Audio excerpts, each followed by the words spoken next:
Chairman उसावा साहब का पुनः एक बार स्वागत किया जाए।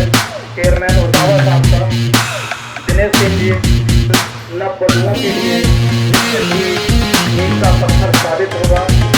तो मैं बिना विलंब के सीधे सीधे कार्यक्रम के अपनी सूची अपने हाथ में ले लें और जो वर बधुओं का चयन किया है उनको जो जी के मुख्यमंत्री के रूप में सरकार बनाने का काम किया, तो सबसे पहले उन्होंने आप लोगों के सम्मान के लिए ये योजना चलाई।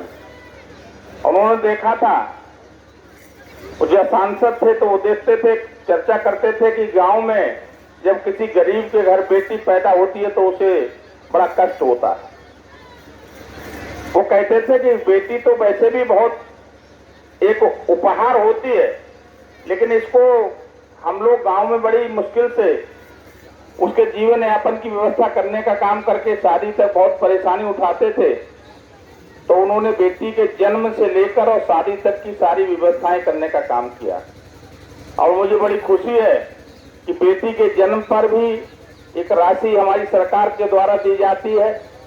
और बेटी जब पढ़ने जाती है पहली क्लास से 5वीं तक, 5वीं से 12वीं तक और 12वीं से ग्रेजुएशन तक, तीनों स्तर पर एक निश्चित धनराशि उसको पढ़ाई के लिए दी जाती है।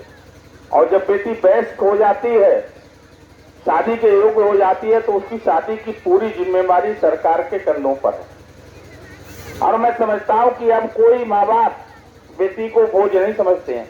अब जिसके घर में बेटी पैदा होती है वो खुशी से चैन की नींद सोता है, कहता है कि योगी जी ने बेटी के जन्म से लेकर शादी तक की सारी व्यवस्थाएं कर दी हैं, अब हमको कोई चिंता नहीं है।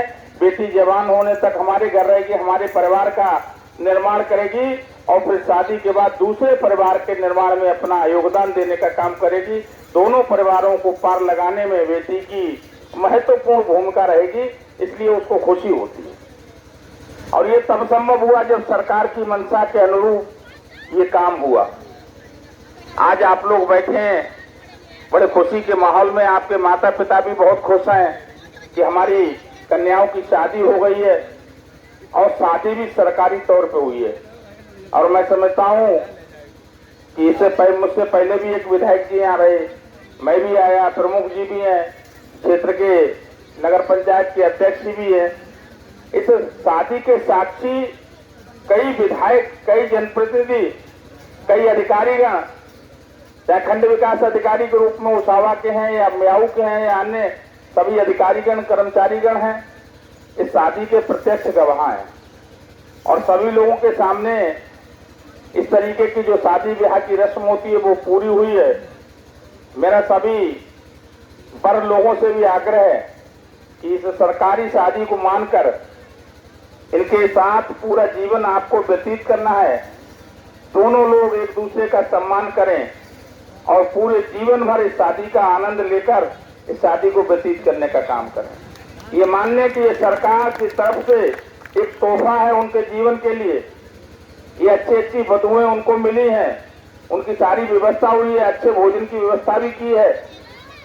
हमारी सरकार का सपना है, हमारी सरकार का संकल्प है कि किसी गरीब को अब बेटी पैदा होने पर कोई परेशानी ना हो, चाहे उसके जन्म की बात हो, उसके लालन पालन की बात हो, उसकी शिक्षा की बात हो, उसकी शादी की समस्या हो, सारी समस्याएं सरकार ने अपने ऊपर लेकर उनको बिल्कुल स्वतंत्र रूप से उनके माँ बाप की सारी चिंता लेने का काम किया है।